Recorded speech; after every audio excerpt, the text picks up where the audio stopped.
Welcome to this episode of the Best Hopes podcast. My name is Adam Friller.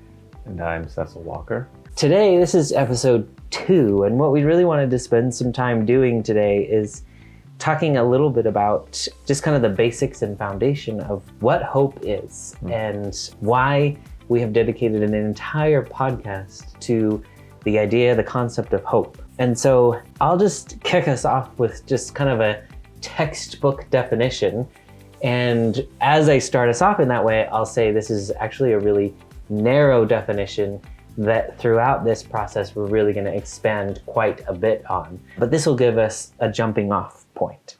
So the definition, if you just kind of look up hope, you'll probably find some kind of definition that looks like this, right? That is a feeling of expectation and desire for a certain thing to happen. So Cecil, as you hear that definition, what are some of your initial thoughts or ideas, and why is it important for us to dedicate an entire podcast to this? Well, like you said, I think there's much more depth to hope that we can kind of extrapolate on and grind out here in our conversations. But I do think the bones of it is there, that the heart of what we're talking about is in that simple of a definition. And it feels like the two halves to what it just described, the feeling of expectation, the want, the desire on that side, and then for something to happen, for a thing, for an outcome, for whatever. And I think in a nutshell, that is very much what we do in our work as helping professionals, as therapists, as people who are trying to help people go from one place to another place. And so it sounds like, to me, for my job and for people's lives in general, that hope is foundational to any type of change. If you are in a spot and you want to be in a different spot, that sounds like what you just read, that definition. I want to be over there, and that's hope. So I think that's both an ingredient to start the process, and I think it's kind of fuel for the process too. So that's my immediate reaction. I think what you said is really important. I really like the idea that you've connected hope and change, because I think inherently those two concepts do go together. That oftentimes if I'm hoping for something or if I'm expecting something, in essence, that carries with it the notion of I'm desiring something to be different. Yeah.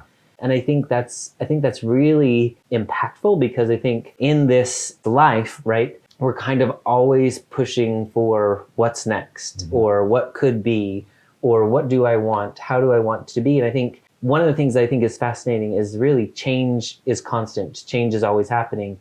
And really what we're trying to do is trying to harness that change, to maneuver that change in a way that's what I want, or inconsistent with the kind of change that I'm hoping to achieve. And so it's really about how do we harness the change, and hope gives some kind of parameters or, expectations around, okay, I'm going to harness change in this direction or to achieve that thing. And so I do think that connecting hope and change together is a really useful pairing. Yeah. I think using this way of looking at it too, to me, illuminates how most people are more hopeful than they might than they might describe themselves to be. I think a lot of people might say, I'm not feeling very optimistic, or I don't have much hope. I actually feel I'm kind of hopeless in whatever specific regard. But I think we all can kind of tap into, I want something, I have a desire for something. A positive change in this way could be nice. Most people, if you said, I'd be willing to give you $1 million if you told me what you would do with it. And say, well, yeah, I would like $1 million, and I would do this and this and this with it. I think that's the basics of hope in that right there.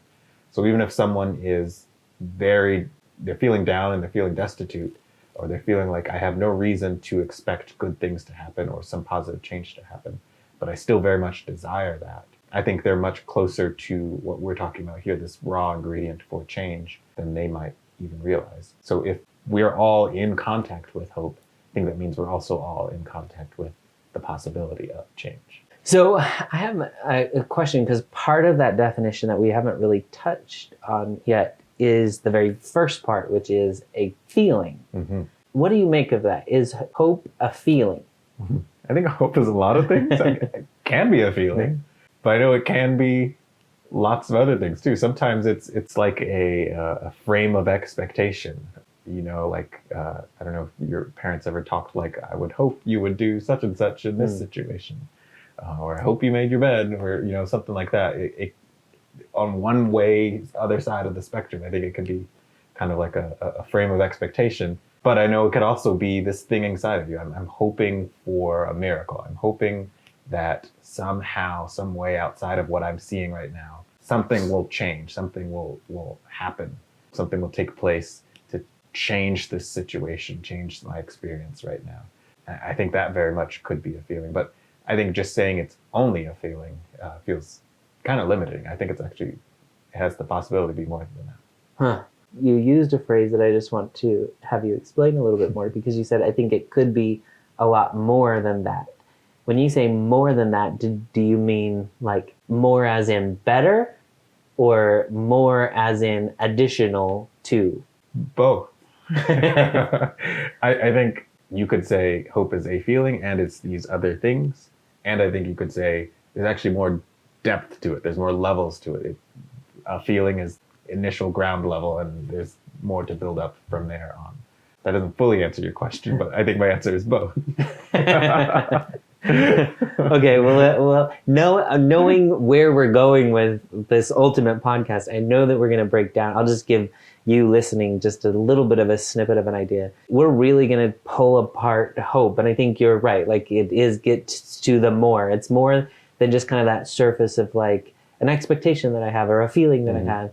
But it really can be a motivator. It can be a driver. It can be full of action.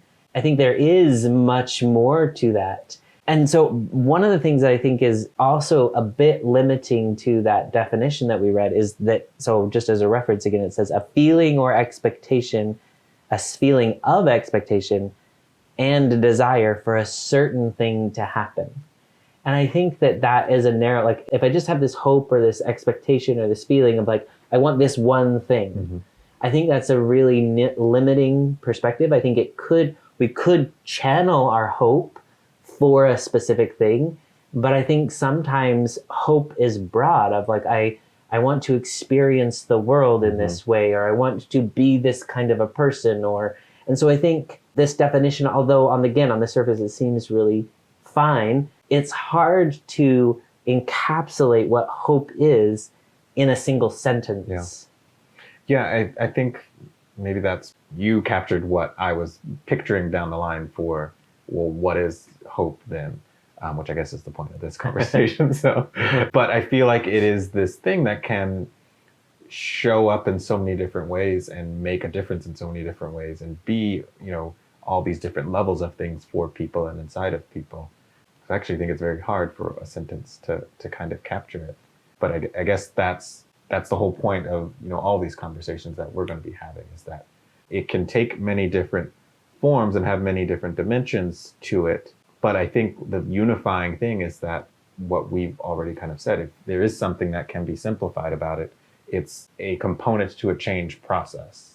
And that's the thing that feels like that's the cherry on top. That's the, how do I wrap this whole thing up?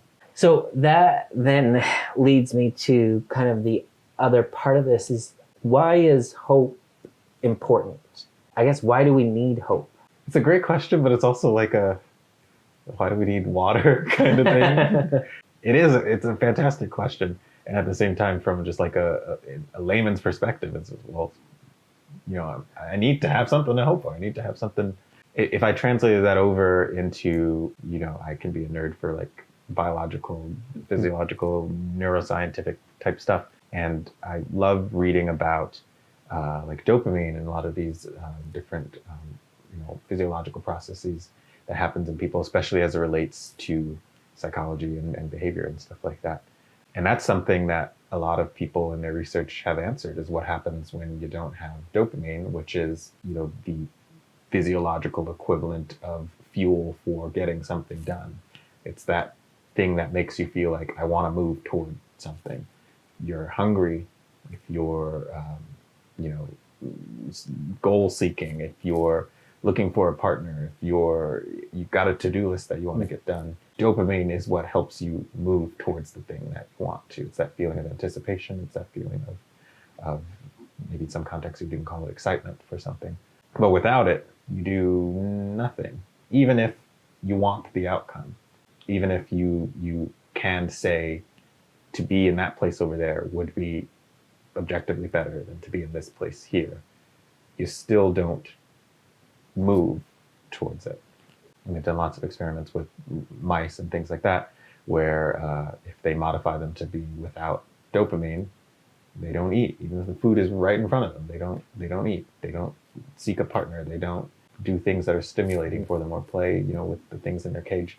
Obviously, I don't think hope and dopamine are exactly equivalent, but I think its function of the fuel you run on for making change happen can be seen as similar kinds of functions. And so if we don't have hope for the things that we want, the things that we desire, I feel like we start to lose any sense of action for ourselves. Because if you're truly, truly hopeless, all of the sequences of your day start to fall apart. Why put effort into my closest relationships? Why try to improve myself? And if I'm not going to try those things, then why get dressed today? Why even get out of bed? I suppose I should eat, but do I need to really eat anything good for me? Do I need to eat that much? Do I need to eat it all then? I feel like it regresses everything when you take away that sense of I'm hopeful for something good. Yeah, as you were talking, I think one of the things that came to my mind, which I think will probably come back to quite a bit throughout this podcast is in general, but I think hope, when channeled in a direction that's useful, I think is also deeply connected to purpose. I could have trivial hope, right? Like I hope to win the lottery, or I hope to, earn that award or whatever it is. But I think that there's a real power in utilizing hope I guess what I would say as a principle of power, right? That hope, when driven by purpose, becomes meaningful. It's not just something that's artificial. It's not something that is just airy. It's now connected to, and again, I think we talked about this before when we were saying it's connected to change. When hope is paired with purpose, then I can be meaningful. I can be intentional about what I do in order to try to produce outcomes that are consistent with hope. Yeah. And so I liked those examples, you talked about like they've done all these experiments with mice. And one of the experiments that comes back to my mind that they did is that they put a mouse in a bucket of water. And the mouse would tread water for about 4 or 5 minutes. And then ultimately would kind of just decide there's no way to get out of this bucket of water and would give up.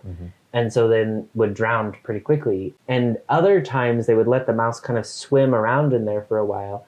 And then they would temporarily put like a little ramp into the bucket, and the mouse would scurry over to that ramp and start to climb out. And then they would very cruelly pull the ramp away, and the mouse would fall back into the water and start to tread water again. And then oftentimes for long periods of time, days, then the mice would tread water because now they had hope that this ramp may come back and I might be able to get out of this situation. And so simply introducing this moment of hopefulness pushed them to a limit that far exceeded what they initially thought was possible or what they could endure.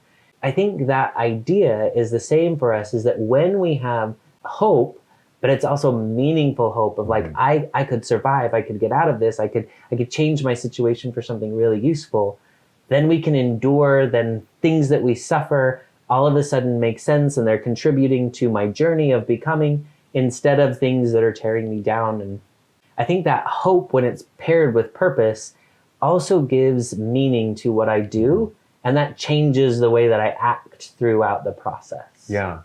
I think you're diving really deep into some of the most important answers to why is hope important. Because you're absolutely right, is that it infuses purpose into everything. And I think it's a bidirectional thing. I don't know if purpose comes and then hope comes, or if hope comes and then purpose comes. But either way, it starts to splash around this sense of significance and meaning everywhere.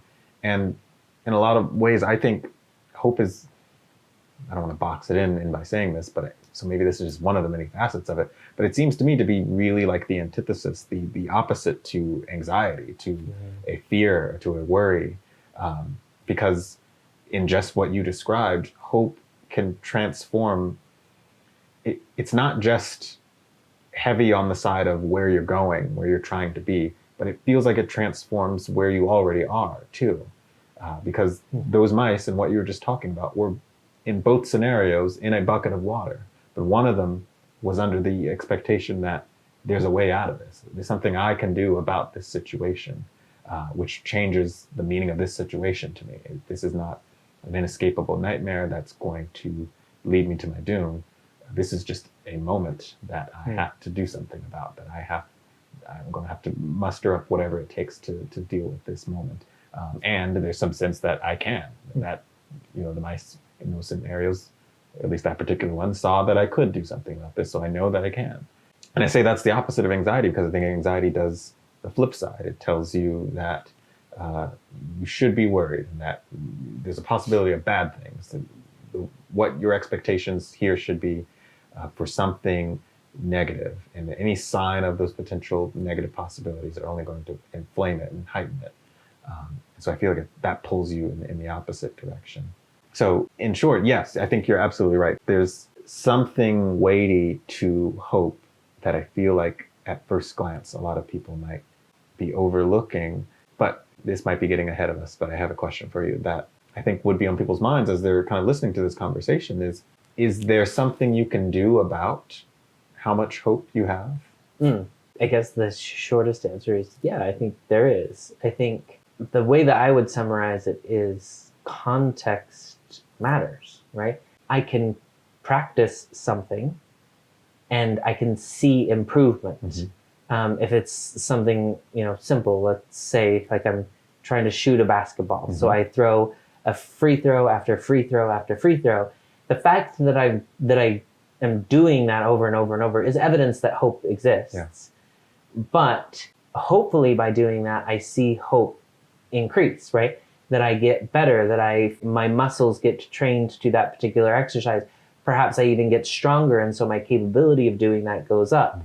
That simply by experiencing improvement, that would increase hope. Yeah. Simply by experiencing some success, like making the shot, that makes me more hopeful that I'll be able to make the shot again. And so I think practice is one thing that could easily increase hope. I think another thing, again, kind of lumping it into the realm of context, surrounding myself with people who inspire me. Let's say I want to become a lawyer.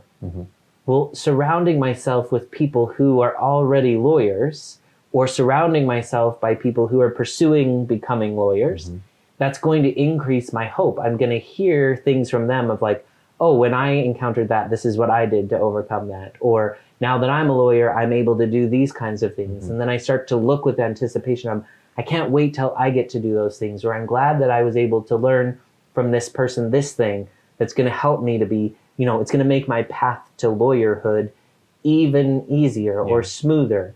And so I think surrounding yourself with people who can inspire you can absolutely raise your hope. I think the other thing too is, I guess the way that I would describe it is the way that we talk to ourselves, right? The things that we say to ourselves. Yeah. We can either send messages of you are capable, you're strong, you're competent. And those messages that we send ourselves will then increase our hope. When something difficult comes along, I'm going to say, I have hope I can get over this because I'm strong and capable and competent.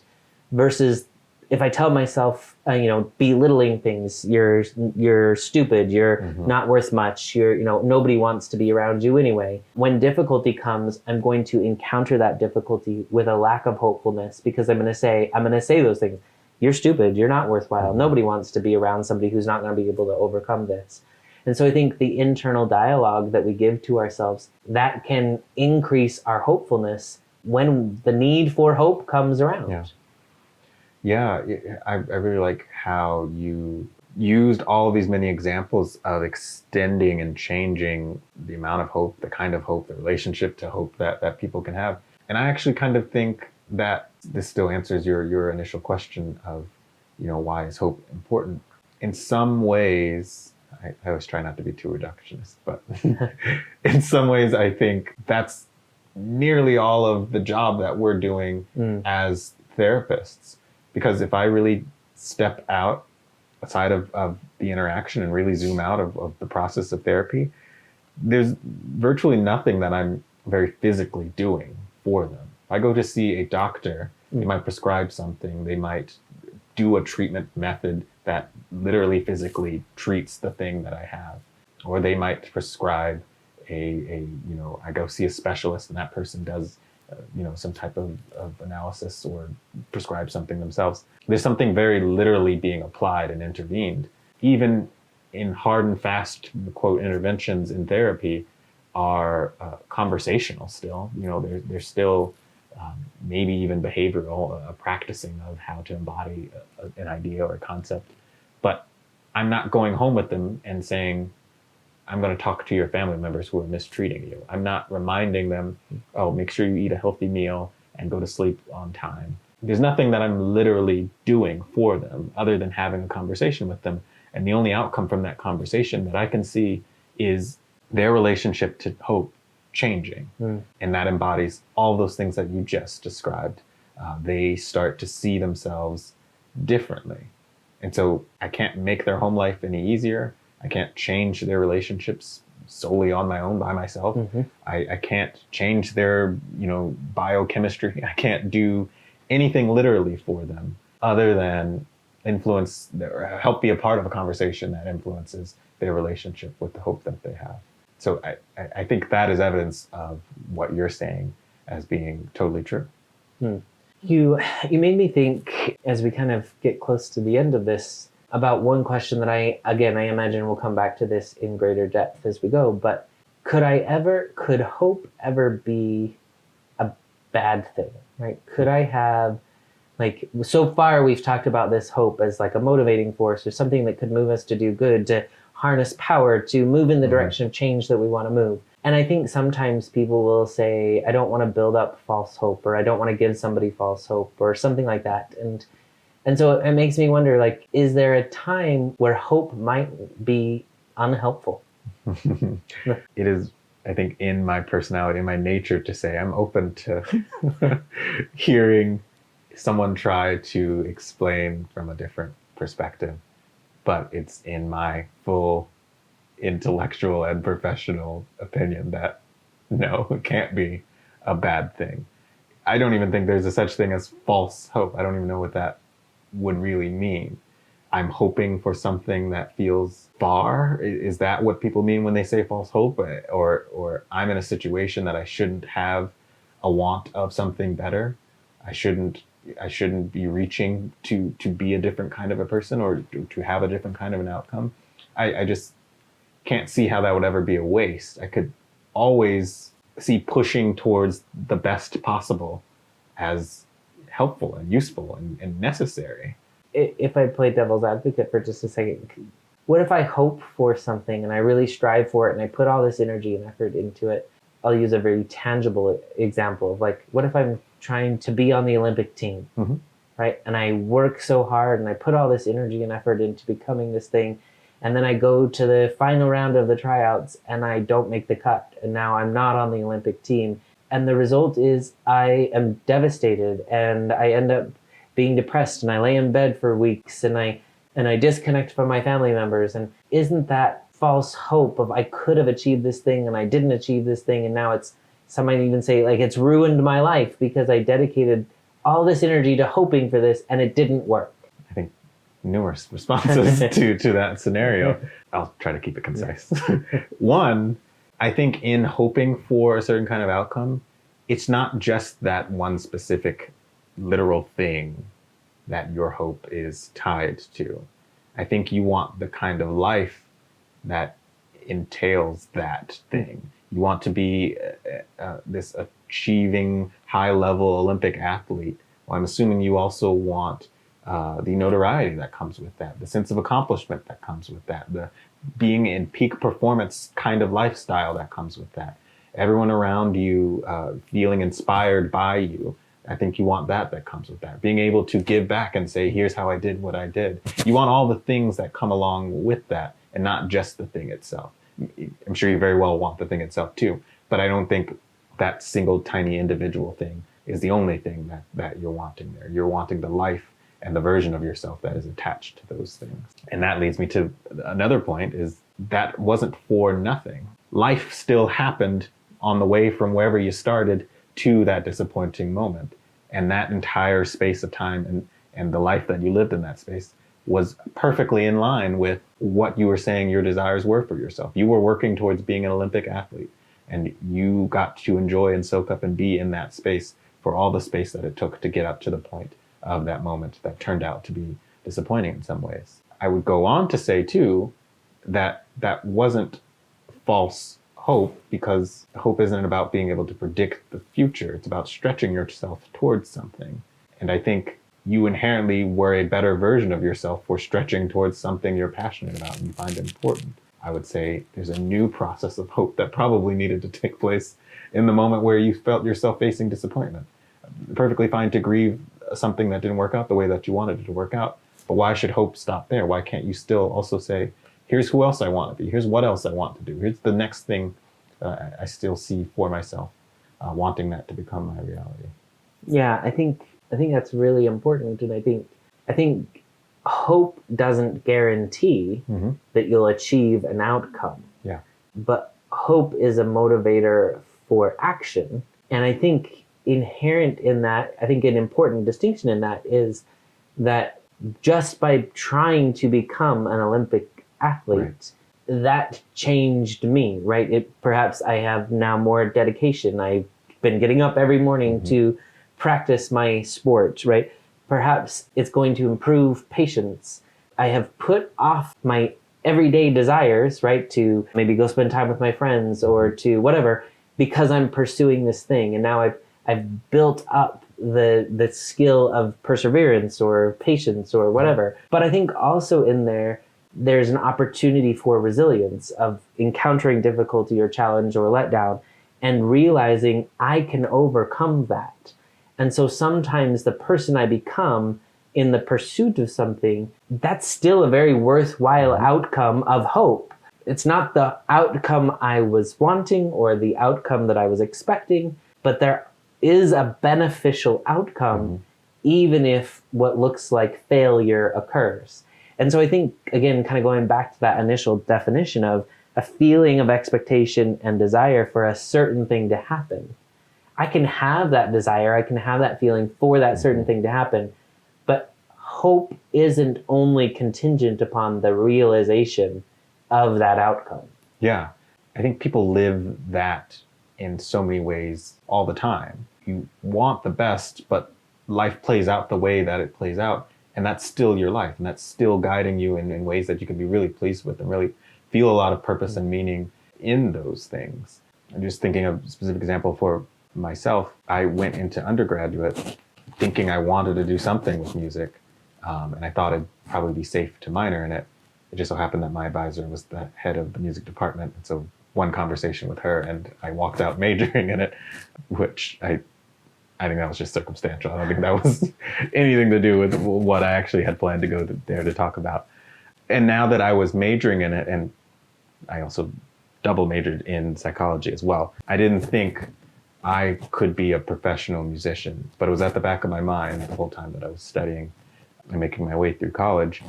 And so I was unsure of the outcome of what working hard at music would be, but I still did all the work that it took to get there. Hours and hours in the practice room alone, working on really, really difficult pieces. Hours and hours of listening to recordings, going to concerts of people performing, reading about music theory. Multiple courses on music history and also on music theory and all these kinds of things, while I could have been taking courses on something else, something more science-based or something very practical or something just, for fun.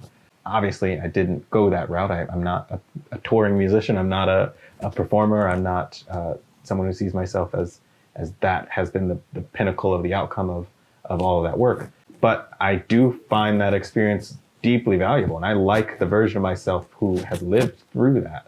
I don't feel like I have anything tangible to show for, look at all the work that I did to become a successful musician, but I am the version of myself who is the output of having lived through those things. And I'm very satisfied with that.